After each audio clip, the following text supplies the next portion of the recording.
भारत अपने नए संसद भवन में प्रवेश कर चुका है। नई इमारत के जरिए नई इबारत लिखने के लिए तैयार हो चुका है। हमारे माननीय पुरानी संसद भवन से निकलकर नए संसद भवन में प्रवेश कर चुके हैं और छोड़ आए हैं वो बहुत बड़ा इतिहास जिसमें भारत की यादें संजोई हुई हैं।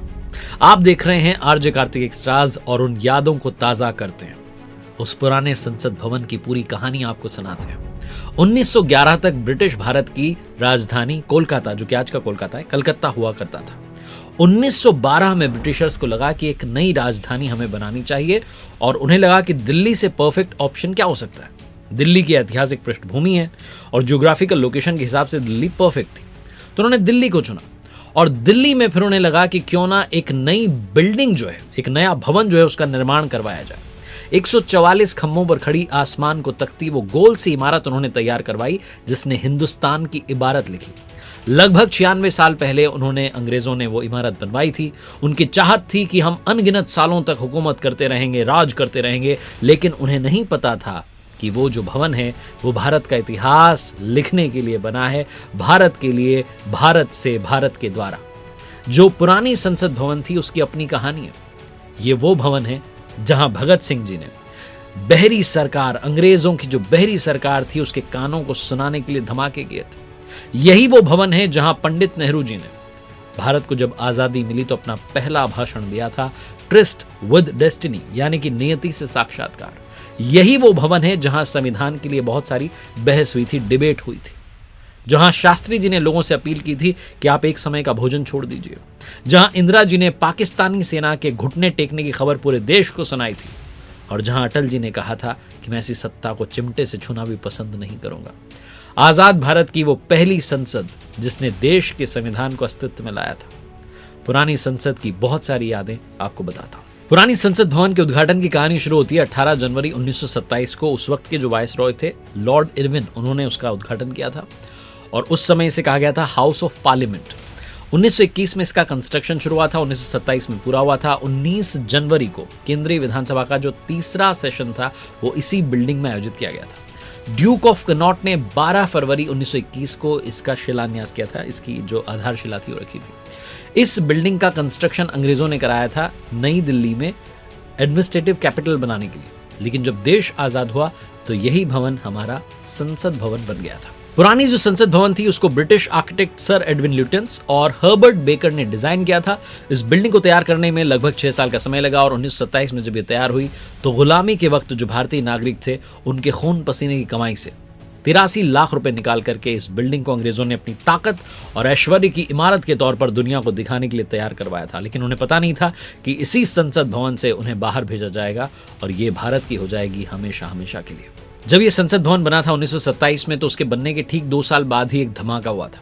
जो अंग्रेजों की बहरी सरकार थी उसको नींद से जगाने के लिए हमारे देश के आजादी के मतवाले महान क्रांतिकारी भगत सिंह साहब ने वो धमाके किए थे। 8 अप्रैल 1929 की कहानी है। दिल्ली की सेंट्रल असेंबली में वायसरॉय पब्लिक सेफ्टी बिल पेश कर रहे थे, जो कि पब्लिक के खिलाफ वो कानून बनाए गए थे, भारत के हित में नहीं थे, और दर्शक दीर्घा जो थी वो भरी हुई थी। जैसे ही बिल पेश हुआ सदन में एक जोरदार धमाका हुआ और 2 लोग वहां दिखे जिन्होंने इंकलाब जिंदाबाद का नारा लगाया। ये थे शहीद आजम भगत सिंह साहब और बटुकेश्वर दत्त साहब, जिन्होंने बम फेंके थे। बम फेंकते समय उन्होंने इस बात का ध्यान रखा था कि किसी की भी जान का नुकसान ना हो। जोर की आवाज हुई, जोर का धमाका हुआ और पूरे हॉल में अंधेरा छा गया। पूरे उस भवन में अफरा तफरी मच गई। घबराए लोगों ने बाहर भागना शुरू कर दिया। हालांकि जिन्होंने बम फेंके थे दोनों क्रांतिकारी वहीं खड़े रहे और गिरफ्तार हो गए।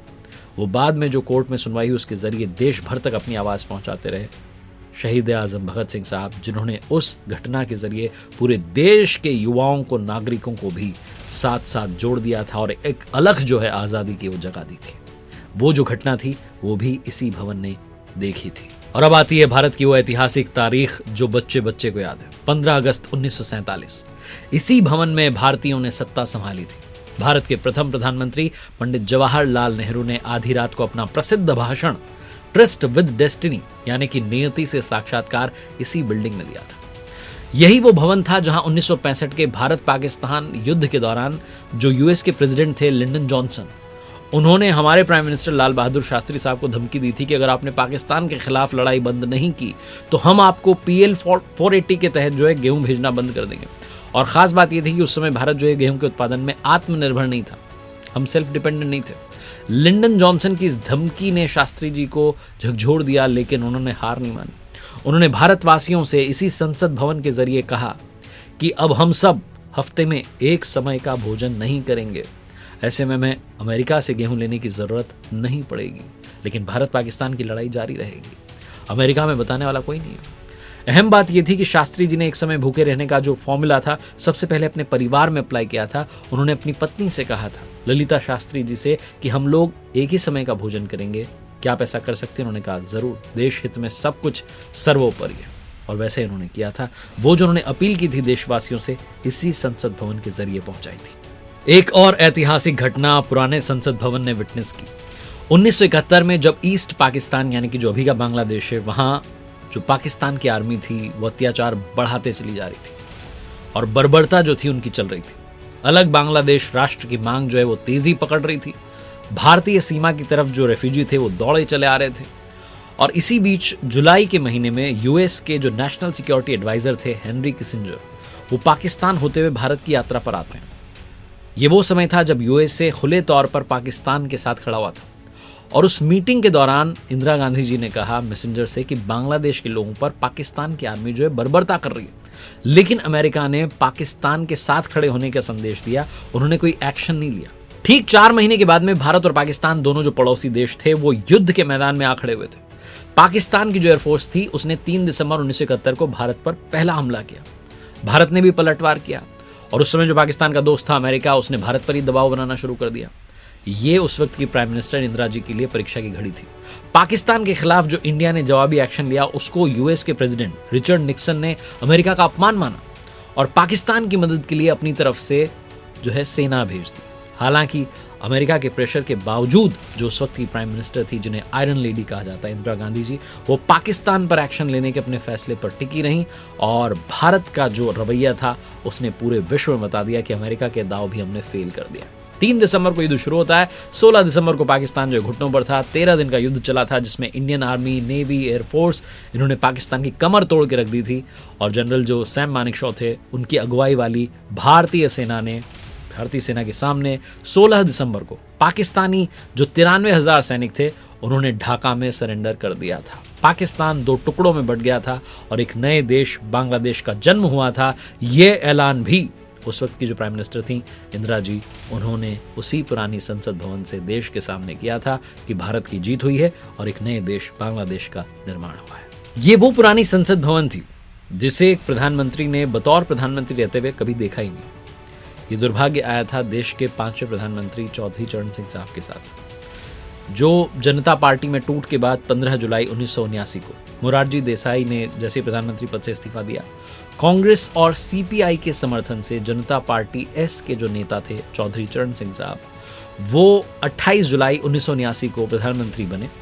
राष्ट्रपति नीलम संजीव रेड्डी ने इंस्ट्रक्शंस दिए कि आप 20 अगस्त तक लोकसभा में अपना बहुमत साबित कर दें और इसी बीच में इंदिरा गांधी जी ने 19 अगस्त को चौधरी चरण सिंह साहब की सरकार से समर्थन वापस लेने की घोषणा कर दी। तो इसका रिजल्ट ये रहा कि चौधरी चरण सिंह साहब बतौर प्रधानमंत्री लोकसभा में प्रवेश नहीं कर पाए। लोकसभा का सामना किए बिना ही उन्हें वापस इस्तीफा देना पड़ गया और 22 अगस्त 1979 को लोकसभा भंग करने की घोषणा कर दी गई। तो चरण सिंह साहब जो थे, चौधरी चरण सिंह साहब, वो जनवरी 1980 तक जो कार्यवाहक पीएम है उसके रूप में कार्य करते रहे, लेकिन लोकसभा का उन्होंने सामना नहीं किया। फिर वो लोकसभा का मध्यावधि चुनाव हुआ और फिर से इंदिरा जी जो है वो प्रधानमंत्री चुनी गई 14 जनवरी 1980 को। एक ऐसा दुर्भाग्य भी आया हमारे देश के प्रधानमंत्री जी के साथ, जो कि लोकसभा में जाकर के अपनी स्पीच नहीं दे पाए, लोकसभा को बतौर प्रधानमंत्री देख नहीं पाए। एक और बड़ी ऐतिहासिक घटना हुई उस पुरानी संसद भवन में, जहां एक अमर रहने वाला भाषण दिया था हमारे देश के पूर्व प्रधानमंत्री भारत रत्न अटल बिहारी वाजपेयी जी ने। उन्होंने 16 मई 1996 को देश के पहले गैर कांग्रेसी प्रधानमंत्री के रूप में शपथ ली थी। सरकार को मात्र 13 दिन हुए थे, सरकार अपना बहुमत साबित नहीं कर पाई थी, लेकिन 13 दिन में उनकी सरकार गिर गई। अविश्वास प्रस्ताव लाया गया जिसके जवाब में देते हुए अटल जी ने एक ऐसा ऐतिहासिक भाषण दिया। अटल बिहारी वाजपेयी जी का वो भाषण आज भी याद है लोगों को। पूरा विपक्ष संसद में मौन था और पूरा देश अटल बिहारी वाजपेयी जी के भाषण से स्तब्ध था।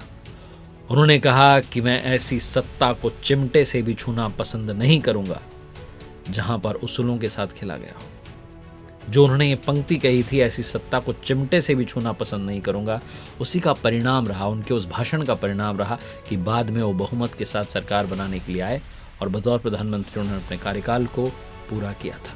ये वो पुराना संसद भवन था जहां जब सदन चल रहे थे उस समय 13 दिसंबर 2001 को पाकिस्तान के आतंकी संगठन लश्कर-ए-तैयबा और जैश-ए-मोहम्मद के आतंकियों ने लोकतंत्र के मंदिर को निशाना बनाया। इस हमले में संसद भवन के गार्ड और दिल्ली पुलिस के जवान समेत कुल 9 लोग जो हैं शहीद हुए थे। इसमें शामिल 5 आतंकवादियों को सुरक्षा बलों ने मौके पर ही ढेर कर दिया था। हमारा पुराना संसद भवन आतंकियों की इस शर्मनाक करतूत का भी गवाह बना था, लेकिन तब भी उसी बुलंदी के साथ खड़ा रहा और दुनिया को हमने संदेश दिया कि सबसे बड़ा लोकतंत्र का मंदिर अगर कहीं है तो भारत देश में है। एक और ऐतिहासिक घटना हाल ही के सालों में बीती, जब अनुच्छेद 370 जो है निष्प्रभावी किया भारत की नरेंद्र मोदी सरकार ने। जम्मू कश्मीर और लद्दाख जो हैं 2 केंद्र शासित प्रदेशों का गठन किया गया। सरकार का जो फैसला था, इसकी चर्चा न सिर्फ देश में बल्कि विदेशों में गूंजती रही। पहले केंद्र सरकार का कोई भी कानून डायरेक्टली यहाँ लागू नहीं होता था, लेकिन अब यहाँ केंद्र के कानून लागू होते हैं। जम्मू कश्मीर में कई सारे समुदायों को कई सारे अधिकार नहीं थे, लेकिन अब सभी को समान अधिकार मिलते हैं। आज़ादी से लेकर अब तक ये जो इमारत रही, ये देश के बदलते इतिहास के हर कदम का गवाह रही। इसी इमारत ने भारत के स्वतंत्रता संग्राम को देखा, आज़ादी की आधी रात में दिए हुए पंडित नेहरू जी के उस भाषण को देखा, और यही इमारत जो थी आज़ाद भारत की पहली संसद बनी। इस इमारत में भारत का इतिहास है। कभी आपको समय मिले तो अवश्य जाइएगा। नई संसद भवन में भारत नई इमारत के जरिए नई इबारत लिखने के लिए तैयार हो चुका है। जय हिंद, जय भारत। देखते रहिए आरजे कार्तिक एक्स्ट्रास, जहां आपको ऐसी ट्रेंडिंग बातों पर वीडियोस मिलते रहेंगे।